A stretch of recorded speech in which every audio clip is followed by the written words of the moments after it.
Relationship coach Matt Townsend is here with ways to teach our kids that despite this disposable world, relationships are not something you can throw away. Even the days you want to.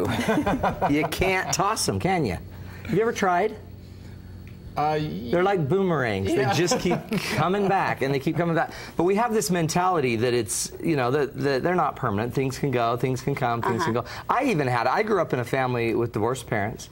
My wife and I got in a fight at Wendy's over an 89-cent drink in our first year of marriage, which none of you would do, but we did it. And finally I said, look, if I'm so bad, just divorce me. And her head spun all the way around, and she said, don't say that word again. And right then I knew. Relationships are permanent. She says there's no way out of this. There's only through.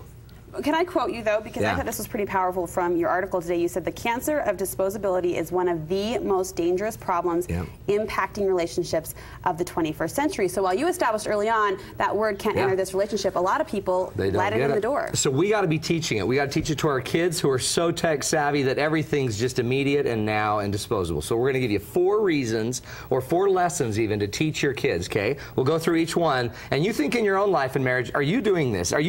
Do you see, you know, disposability in your relationships, even your friendships, okay? Here's the first rule, okay? Only permanent thinking grows deep enough relationships for lasting relationships, okay? Only permanent thinking can grow deep roots. If you think something can be done away with immediately, you're not going to be in this for the long haul. If you keep pulling up a plant to check its roots every 5 seconds, and if it's not growing properly, we're going to toss it, it's not going to feel safe enough to grow. So what are some things that people might fall into for as long as that rule? Any example we can take? Like threats. Like when we're dating, like you know, if I have 7 things I've got to have if I'm going to stay with you. And so they set up this ultimatum like, okay, am I meeting all 7? Are all the criteria there, or are you going to bail on me any chance you can? So if I don't get a sense from a partner that you're permanent, that you're in for the long haul, then I may not have fertile, rich enough soil to grow deep roots, which we're all going to need in our relationships if we want to stand that test of time, right?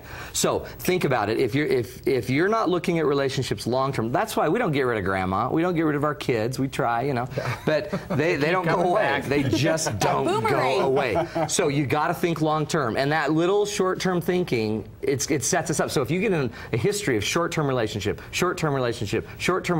over time, you're going to have a harder time to dig deeper roots. And the key is you keep saying thinking, so it's not just what you're saying or how you're acting, it's what you're thinking. It's going to be paradigms. It's the paradigm of permanency that matters. Okay? That's why we make commitments, that's why we make covenants, that's why they make marriage a big deal, because it makes it seem more permanent. And permanency helps you get through the times where you might just fly away if you could. And really, if you're into that sort of that routine of these short relationships, that sets you up a pattern that might make it harder down the road. And parents, you can teach that. Teach that, you know what, we don't hurt Jimmy because Jimmy's going to be around a long time. Jimmy is a human being, and when we hurt human beings, we're going to be hurting, and they'll remember them forever and ever and ever. Which leads us to our next point. You ready for this one? Relationships never die. Ever die. They just die in our memory. The only way a relationship can actually go away, you might not be talking to him anymore, but if you saw him at the mall, you'd go back to exactly where you were. You know exactly where you stand with that person. So the idea that we can just dispose of a relationship is a myth. You're going to end up seeing that person again somewhere, and that you all have experienced this. The minute you walk into that person, you are right back to where you were. You either feel insecure again, inadequate again. So you can't have a disposable relationship or a concept of disposability if they never go away. So it's better to get in your head, because they never go away, then I have to change the memories of it. I have to turn my memories healthier about it, and I have to make sure when we're going to end a marriage or a relationship, we end it in the healthiest way possible, which most people don't do. Most people have to hate each other to divorce each other. You need the anger and the energy of really frustrated with each other to move on. Well, and that gets at, in any relationship, resolving. I mean, resolving arguments, closure. Yeah, that becomes so important in that setting. And the problem is, most of us, if we're fighting or flighting, or if I think a relationship is disposable, why would I need to close it? Let's just terminate it. But remember, they don't ever go away. And even if it's just something like reconnecting on Facebook, that relationship will still ever be there. Right. Whether you see them or not, even if it's just reconnecting somewhere in the digital world, you have to have the relationship. Just because you defriend somebody. They can track you down again. You can defriend them all you want, but there's always a history and a memory, and it's the problem. It's the memories we've got to live with, right? And the memories are what we carry about ourselves. Okay? So 2 important ones. Another lesson you've got to teach is that our relationships are the canary in the mind, they're supposed to say. I think the relationships are the canary in the mine. This is the analogy. The canary is like reflective of if there are poisonous gases in the mine. Yeah, so the miners carry some poor bird down. And when the bird dies, that's a sign that there's a trouble. Okay? Relationships, I believe, are one of the early warning detectors in our life that we need to change. We need to grow as a human being. We get feedback from people constantly, but if we're not in relationships with people that have been permanent with us, we're not going to get a constant or a more long-term flow. If we always have new people coming in being yes people, and we keep dishing them out, we're not going to have a solid canary in the mine that's going to keep teaching us where we need to change, where we need to grow. So the idea that you can just toss these things, try it all you want, but the minute you're too disposing of your relationships, you're losing some major, major insight. You've got to carry the canary with you for your whole life. That's going to be your... And sometimes relationships don't work, so when they don't work, you know, we effectively, healthfully let them go with closure, with our character, but we realize too that that's a sign that I got to be maybe more careful.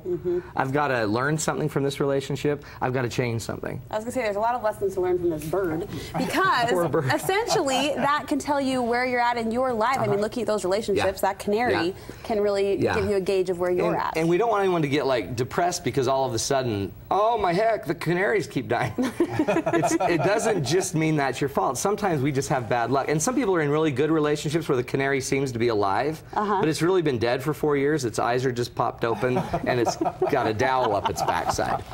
So, is that too graphic? Because sometimes I like to be graphic. But the reality is, canaries, they're important. Relationships are important. They're the canary in the mine. What's point number 4? Last one is that our relationships are the school for character, okay? So once we're getting detection that our relationships are struggling, you want long-term relationships. You want the goal of creating a relationship that's enduring, that lasts 50, 60, 70 years, because that's where you're tested. Who tests you more than the people you love the most? Who tests you more than the kid that you brought to this earth, that you gave life? And now they won't even talk to you. That's the biggest test in the world, isn't it? How do you handle them? Now, here's one of my favorite rules. How you handle the most difficult child you've got is the lesson for your level of character to everyone else around you. How you handle the hardest child tells every other child in the family how low you will go. Okay? So you cannot relate to somebody without demonstrating character. And remember, I also believe you're not ever relating to just somebody that's just this human. I have a belief that we are spiritual beings having human experiences. We're not human beings having spiritual experiences. So you can't mess over a human without messing over a soul, without messing over something that's much bigger than this world. Okay, that's very philosophical. Yeah, but why that's important is you've got to grow it out of character. And you cannot not communicate. Every time I treat you wrong about your watch, it's white today. It looks great. Okay. But every time I do that, I disrespect you, and I'm sorry. Apologies. See how that is? So you got to do it.